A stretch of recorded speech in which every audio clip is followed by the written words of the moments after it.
तो आनंद मठ का पूरा स्वर उन अंतिम एडिशंस में पूरी तरह से मुस्लिम विरोधी बन के आता है। बंकिम चंद्र चटर्जी ने कैसे, जब ओरिजिनली बंग दर्शन में किश्तों में ये उपन्यास लिखा था तो उसमें ब्रिटिश विरोधी भावनाएं थीं, लेकिन अपनी नौकरी बचाने के चक्कर में या अंग्रेजों के दबाव में वो लगातार इसको बदलते गए और जहां जहां ब्रिटिश होने का इशारा हो सकता था वहां वहां इसको उन्होंने मुस्लिम कर दिया।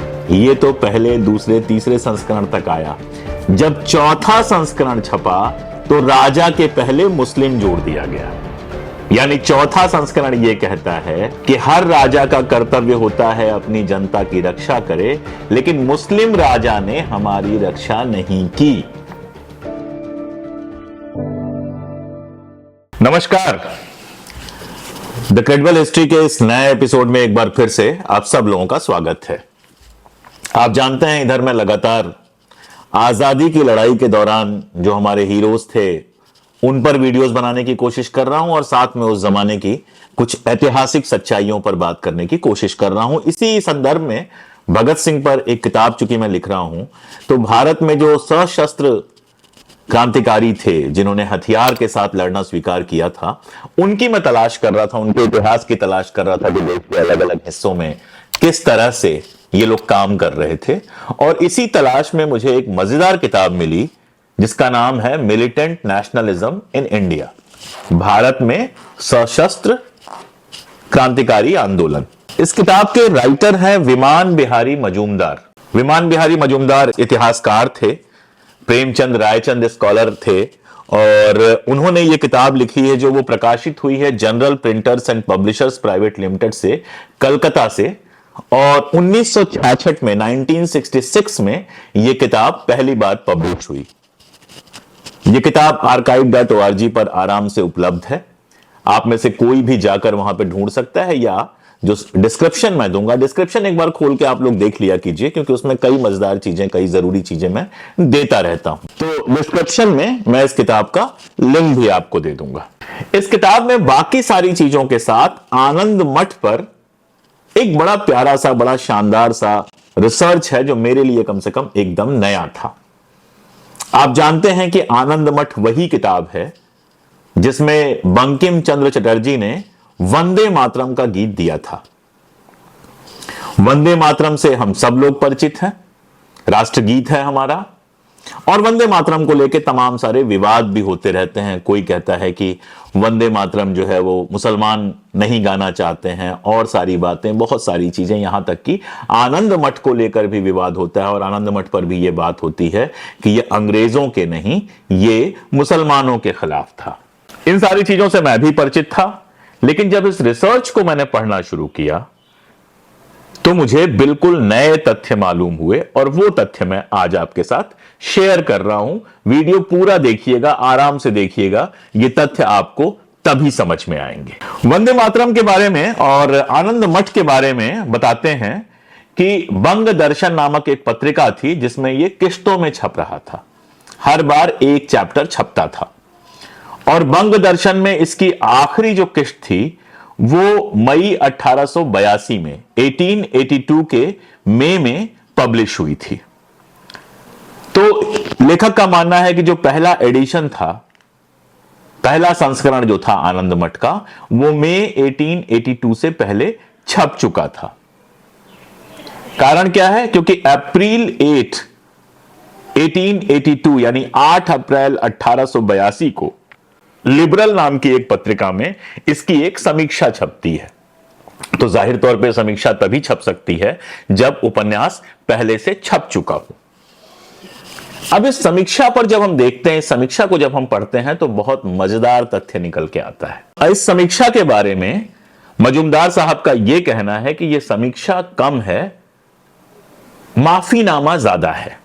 एपोलोजिया वर्ड यूज किया है उन्हें। अगर मजूमदार साहब के शब्द उठाएं तो वो कहते हैं कि we find that the liberal dated April 8, 1882 published a review which was nothing but an attempt to convince the English people that the book was entirely loyal in tone.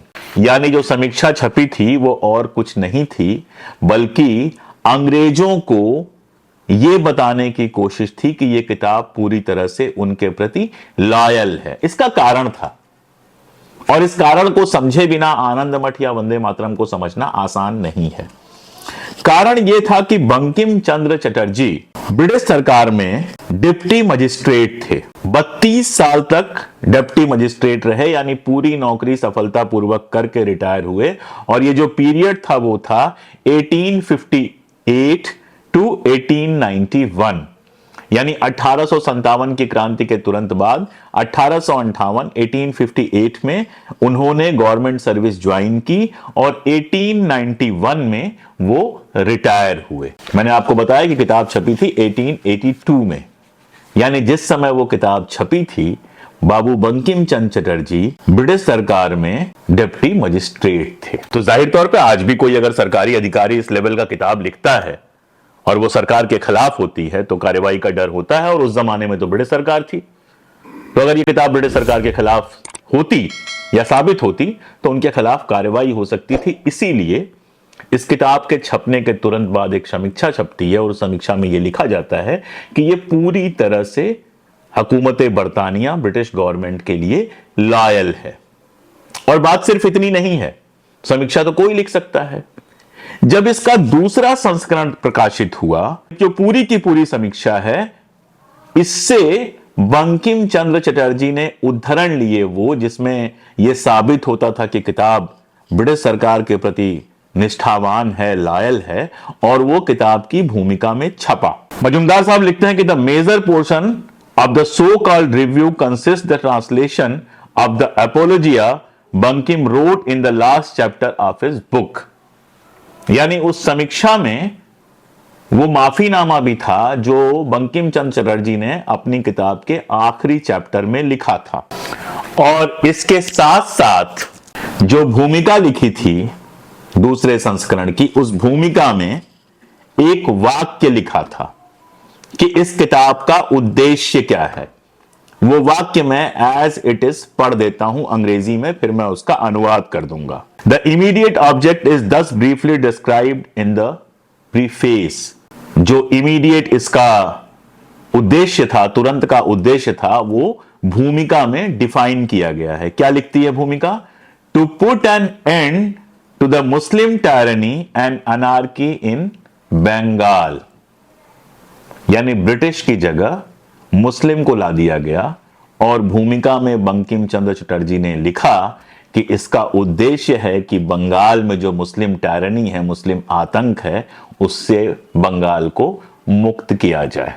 अगर आपको याद होगा तो मैंने कुछ दिन पहले एक वीडियो बनाया था जिसमें बंगाल में जो शानदार सन्यासी और फकीर विद्रोह हुआ था, जिसमें हिंदू सन्यासी और मुस्लिम फकीर एक साथ मिलकर लड़े थे, उसके तुरंत बाद की बात है ये, जिस समय पूरी तरह से बंगाल में ब्रिटेन का शासन हो चुका था, ईस्ट इंडिया कंपनी का शासन हो चुका था। बंगाल पूरी तरह से ब्रिटिश हुकूमत के हवाले था। उस जमाने में बंकिम चंद्र चटर्जी अपनी किताब की भूमिका में लिखते हैं कि इस किताब का उद्देश्य मुस्लिम जो आतंक है उसका अंत है, ब्रिटिश का मामला नहीं है। लेकिन जो ब्रिटिश थे वो इतनी सी बात से भी सेटिस्फाई नहीं हुए। इसीलिए मजुमदार साहब बताते हैं कि आगे के संस्करणों में बंकिम चंद्र चटर्जी ने कई बदलाव किए। वो बदलाव जब आप जानेंगे तो आपके समझ में आएगा कि आनंद मठ के बारे में इस तरह की बातें क्यों होती हैं। दूसरा जो एडिशन था, दूसरा जो संस्करण था, उसमें सिर्फ भूमिका में इतना जोड़ा नहीं उन्होंने, जो मूल नाटक था उस नाटक में भी परिवर्तन किया। एक वाक्य जोड़ा। वो वाक्य क्या था, मैं सीधे पढ़ देता हूं। Subjects will be happy under the English rule, they will be able to practise religion without any obstacle. यानी वो जोड़ते हैं कि जनता जो है वो ब्रिटिश रूल के तहत खुश रहेगी, वो अपना जो भी धर्म प्रैक्टिस करना चाहती है बिना किसी रोक टोक के वो धर्म प्रैक्टिस कर पाएगी। और सिर्फ इतना ही नहीं किया, लगातार आप देखते हैं कि पहले संस्करण में जहां जहां ब्रिटिश थे, जहां ब्रिटिश सरकार का विरोध था, वहां मुस्लिम वो लगातार ब्रिटिश की जगह लाते चले जाते हैं। मजुमदार साहब लिखते हैं कि Bankim tried to save the situation by toning down the remarks which might be interpreted as a reflection on the conduct and character of the English. यानी बंकिम चंद्र चटर्जी ने जहां जहां ऐसा लग सकता था पहले संस्करण में, दूसरे संस्करण में, कि किताब अंग्रेजी शासन के खिलाफ है, उसको टोन डाउन किया। बताते हैं कि बंग दर्शन के चैप्टर 10वां जो लिखा था, बंग दर्शन मैंने आपको बताया कि जहां पर यह किताब छप रही थी, किश्तों में छप रही थी पहले, फिर किताब के रूप में आई, उसमें जो 10वां चैप्टर था, उसमें जो बंकिम का पात्र है और जो आप जानते हैं आनंद मठ का प्रमुख पात्र है भावानंद, वो महेंद्र से कहता है कि in all the states the duty of the raja was to protect the subject but our raja did not protect the people। हर राज्य में राजा की यह भूमिका होती है कि राजा जनता की रक्षा करे, लेकिन हमारे राज्य में राजा ने जनता की रक्षा नहीं की। अब राजा कौन था? राजा अंग्रेज थे। तो कहने का मतलब क्या हुआ था? इसका सीधा अर्थ यह था कि अंग्रेजों ने जनता की रक्षा नहीं की थी। लेकिन ये तो पहले, दूसरे, तीसरे संस्करण तक आया। जब चौथा संस्करण छपा तो राजा के पहले मुस्लिम जोड़ दिया गया। यानी चौथा संस्करण यह कहता है कि हर राजा का कर्तव्य होता है अपनी जनता की रक्षा करे, लेकिन मुस्लिम राजा ने हमारी रक्षा नहीं की।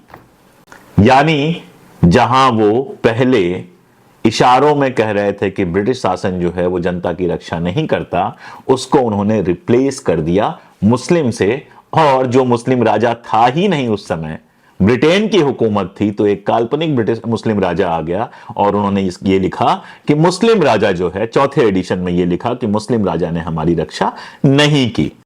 यही नहीं, ऐसे भी वाक्य बदले गए जिससे अंग्रेज जिस तरह का करप्शन वहां पे कर रहे थे वो सामने आ जाए। जैसे एक पात्र है थॉमस, तो बंग दर्शन में जब ये किस्तों में छप रहा था तो उसमें लिखा हुआ था कि थॉमस जो था वो संथाल जो महिलाएं थीं उनके साथ भ्रष्ट आचरण में लिप्त था।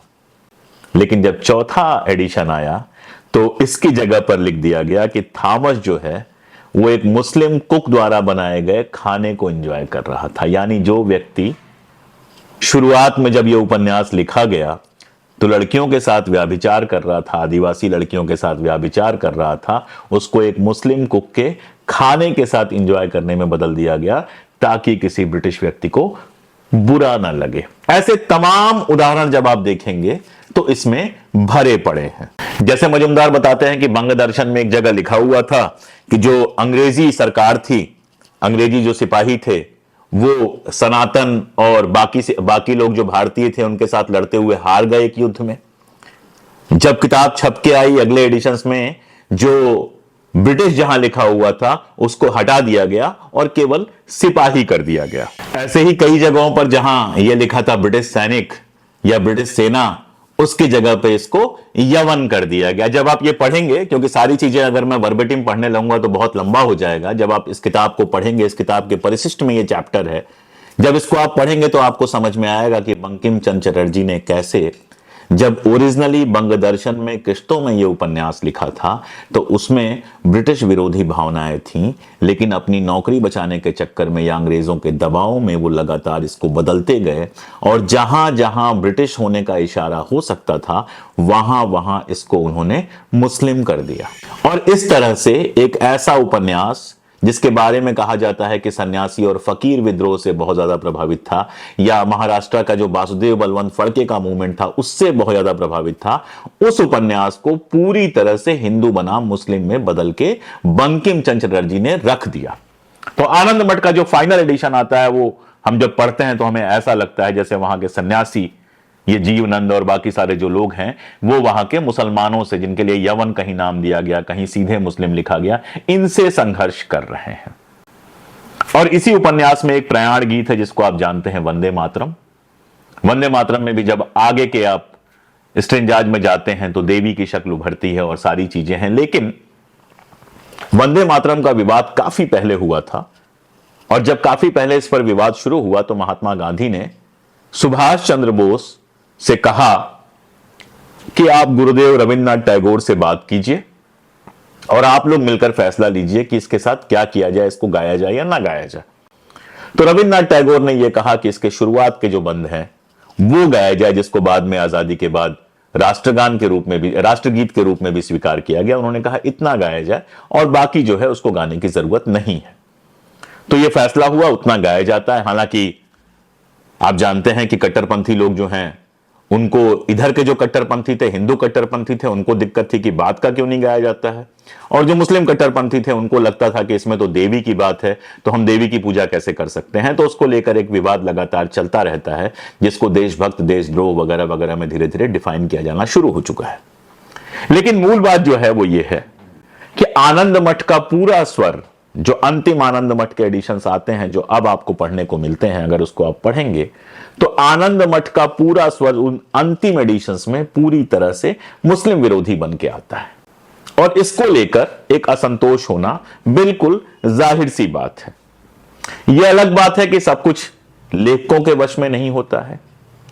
इसीलिए भले बंकिम चंद्र चटर्जी जी ने अपनी नौकरी बचाने के लिए अंग्रेजों के दबाव में इसका पूरा टोन एंटी ब्रिटिश से एंटी मुस्लिम कर दिया हो, लेकिन वंदे मातरम जो था वो भारत माता की जय के साथ आजादी की लड़ाई में एक बेहद महत्वपूर्ण नारा बन के उभरा। और जब वंदे मातरम का नारा लगता था तो पूरा देश उसको इको करता था, क्योंकि वो वंदे मातरम सीधे सीधे उस जमाने की जो ब्रिटिश गवर्नमेंट थी, जिसने हिंदुस्तान को गुलाम बना के रखा था, उसके खिलाफ जाता था। यह कहानी थी वंदे मातरम और आनंद मठ की। यह कहानी आज की भी हो सकती है। आज भी बहुत सारे लोग अपनी नौकरी बचाने के चक्कर में, या कहीं से फंड लेने के चक्कर में, या फिर सेफ रहने के चक्कर में, सेफ से ज्यादा किसी लालच में कभी कश्मीर फाइल्स बनाते हैं, कभी केरला स्टोरी बनाते हैं, और चीजें सरकार के खिलाफ बोलने की जगह, अधिकारियों के खिलाफ बोलने की जगह, नीतियों के खिलाफ बोलने की जगह हिंदू मुस्लिम में आपको उलझा देते हैं, ताकि सरकार खुश रहे, दाना पानी उनको मिलता रहे और आप आपस में लड़ते रहें। आनंद मठ की कहानी जो है, लिखे जाने से लेके और बदले जाने तक यही कहानी है, जिसमें एक युवा जो चाहता तो था उस जमाने की जो ब्रिटिश गवर्नमेंट थी उसके खिलाफ लिखना, लेकिन अपनी नौकरी के चक्कर में बाकी दबावों से, डर से उसको धीरे धीरे मुस्लिम विरोधी बना देता है। और इस रूप में यह कहानी आज भी समझे जाने की जरूरत है, जाने जाने की जरूरत है, और गालियां पड़ने के डर से मुक्त होकर कहे जाने की जरूरत है। इसीलिए आज मैंने चुना कि मैं आपको यह कहानी सुनाऊं, आप हकीकत से परिचित हों, और आज के समय कैसे आपको बोलना है, क्या बोलना है, कैसे डर से मुक्त होकर रहना है, कैसे सच को सच कहना है, इसकी हिम्मत जुटा सकें, सच कह सकें। और सच कहना है तो बहुत सीधी बात है कि या तो सरकार की कृपा से, मालिकों की कृपा से फंड मिल जाए, और या तो जनता की ताकत मिल जाए। फंड की हमने कभी कोशिश नहीं की, चिंता नहीं की। जनता की ताकत की हमको जरूरत है। आप हमसे जुड़ेंगे, हमारी ताकत बनेंगे, तो हमारी आवाज दूर तक जाएगी। उसके लिए क्या करना है मैं हर बार आपको बताता हूं, इस बार बताने की जरूरत नहीं है। चैनल आपके सामने है, वीडियोस आपके सामने है, मेरी बात आपके सामने है। अगर आपको लगता है कि इस आवाज को जिंदा रहना चाहिए, इस चैनल को लगातार चलना चाहिए, तो जैसे चाहे वैसे सहयोग करें। आपका सहयोग हमारी ताकत है। बहुत शुक्रिया।